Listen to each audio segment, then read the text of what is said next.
ನಮಸ್ಕಾರ ಸ್ನೇಹಿತರೆ, ನಮ್ಮ ಫುಡ್ ವೈಬ್ಸ್ ಚಾನಲ್ಗೆ ಸ್ವಾಗತ. ಹಾಯ್ ಫ್ರೆಂಡ್ಸ್, ಇವತ್ತು ನಾವು ಸಮ್ಮರ್ ಸ್ಪೆಷಲ್ ಆರೋಗ್ಯಕರವಾದ ಗಸಗಸೆ ಪಾಯಸ ಮಾಡೋಣ ಬನ್ನಿ. ಮೊದಲು ನಾವಿಲ್ಲಿ ಅಕ್ಕಿ ಮತ್ತು ಗಸಗಸೆನ ಎರಡನ್ನು ಲೋ ಫ್ಲೇಮಲ್ಲಿ ಹುರ್ಕೊಳ್ಳೋಣ. ಹೀಗೆ ಡ್ರೈ ರೋಸ್ಟ್ ಮಾಡ್ಕೊಳ್ಳೋಣ. ಅದಕ್ಕೆ ಎಣ್ಣೆ ತುಪ್ಪ ಏನೋ ಹಾಕ್ತೀನಿ. ನನಗೆ ಮಾಮೂಲಿ ರೈಸಿ ತೊಗೊಂಡಿದ್ದೀನಿ ನಾನಿಲ್ಲಿ ನೋಡಿ. ಇವಾಗ ಒಂದು 3-4 ಟೀ ಸ್ಪೂನು ಗಸಗಸೆ ತೊಗೊಂಡಿದ್ದೀನಿ. ಇದನ್ನು ಹುರ್ಕೊಳ್ಳೋಣ.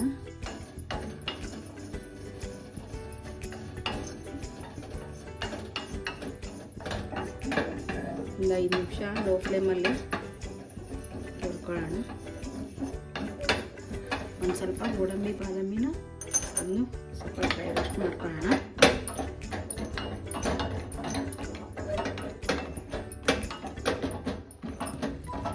ಇದು ಹುರಿದಿರೋಂಥ ಗಸಗಸೆ ಮತ್ತು ಅಕ್ಕಿ, ಗೋಡಂಬಿ, ಬಾದಾಮಿ ಇದನ್ನೆಲ್ಲ ಮಿಕ್ಸಿ ಮಾಡ್ಕೊಳ್ಳೋಣ.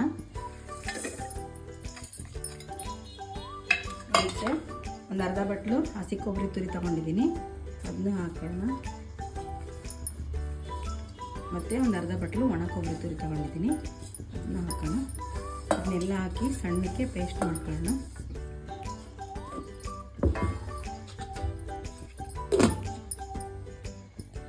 ಇವಾಗ ಬೆಲ್ಲ ಕರಗ್ಸಕ್ಕೆ ಇಟ್ಕೊಳ್ಳೋಣ ಬನ್ನಿ. ನೋಡಿ, ನಾನು ಒಂದು ಬಟ್ಟೆ ಬೆಲ್ಲ ತೊಗೊಂಡಿದ್ದೀನಿ. ನಿಮಗೆ ಸ್ವೀಟ್ ಇನ್ನು ಸ್ವಲ್ಪ ಜಾಸ್ತಿ ಬೇಕಂದರೆ ಜಾಸ್ತಿ ತೊಗೊಳ್ಳಿ.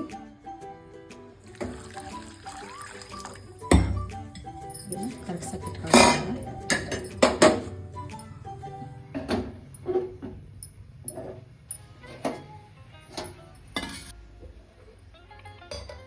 ನೋಡಿ, ಈ ಥರ ನುಣ್ಣಕ್ಕೆ ರುಬ್ಕೋಬೇಕು.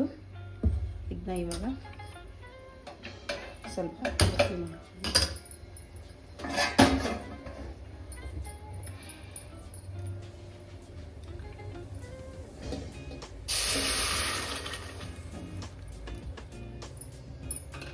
ಇದನ್ನು ಸ್ವಲ್ಪ ಲೋ ಫ್ಲೇಮಲ್ಲಿ ಸ್ವಲ್ಪ ಹಸಿ ವಾಸನೆ ಹೋಗೋವರೆಗೂ, ಗಮ್ ಅಂತ ವಾಸನೆ ಬರೋವರೆಗೂ ಸ್ವಲ್ಪ ಬಿಸಿ ಮಾಡ್ಕೊಳ್ಳೋಣ.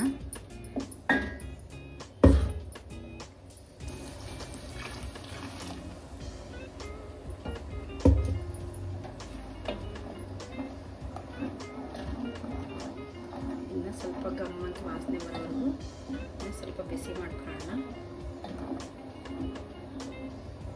ಇವಾಗ ಬೇಸಿಗೆ ಇರೋದ್ರಿಂದ ಗಸಗಸೆ ಪಾಯಸ ಮಾಡ್ಕೊಂಡು ಕುಡಿದ್ರೆ ತುಂಬಾ ಒಳ್ಳೆಯದು. ದೇಹಕ್ಕೂ ತಂಪು ಕೊಡುತ್ತೆ ಇದು. ಆಮೇಲೆ ನಿದ್ರೆ ಸಮಸ್ಯೆ ಇರೋರು ಇದನ್ನು ಮಾಡ್ಕೊಂಡು ಕುಡಿದ್ರೆ ಖಂಡಿತ ನಿದ್ರೆ ತುಂಬ ಚೆನ್ನಾಗಿ ಬರುತ್ತೆ. ಇದು ನಿದ್ರೆ ಸಮಸ್ಯೆನೂ ದೂರ ಆಗುತ್ತೆ. ಇದರಿಂದ ಹೆಲ್ತಿಗೂ ತುಂಬ ಒಳ್ಳೆಯದಿದು.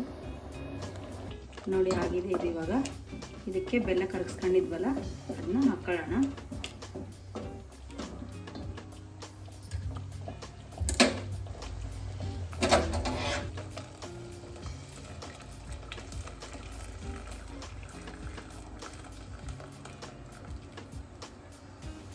ಈ ಥರ ಸೋಸ್ಕೊಂಡ್ರೆ ಬೆಲ್ಲದಲ್ಲಿರೋ ಕಸ ಎಲ್ಲ ತೆಗಿಬೇಕು.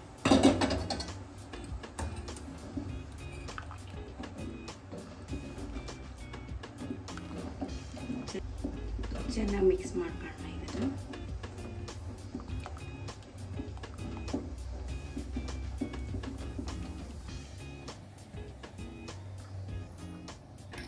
ಇವಾಗ ಗೋಡಂಬಿ ದ್ರಾಕ್ಷಿ ಹಾಕೊಳ್ಳೋಣ.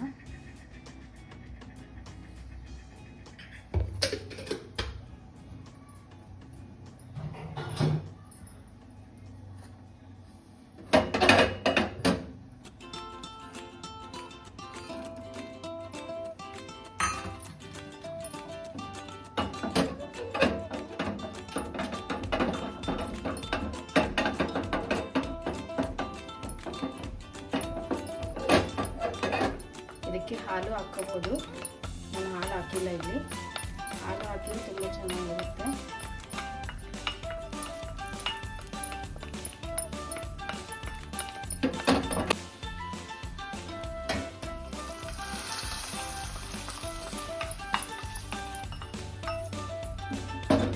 ನೋಡಿ, ಆಗಿದೆ ಇದು ಇವಾಗ ಪಾಯಸ.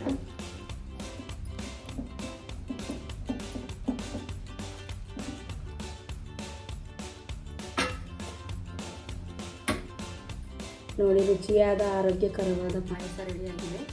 ಈ ವಿಡಿಯೋ ನಿಮಗೆ ಇಷ್ಟ ಆದರೆ ಲೈಕ್ ಮಾಡಿ, ಶೇರ್ ಮಾಡಿ, ಕಮೆಂಟ್ ಮಾಡಿ, ಸಬ್ಸ್ಕ್ರೈಬ್ ಮಾಡಿ. ಮತ್ತೊಂದು ಟೇಸ್ಟಿ ರೆಸಿಪಿಯೊಂದಿಗೆ ಮುಂದಿನ ವಿಡಿಯೋದಲ್ಲಿ ಸಿಗ್ತೀನಿ. Thanks for watching.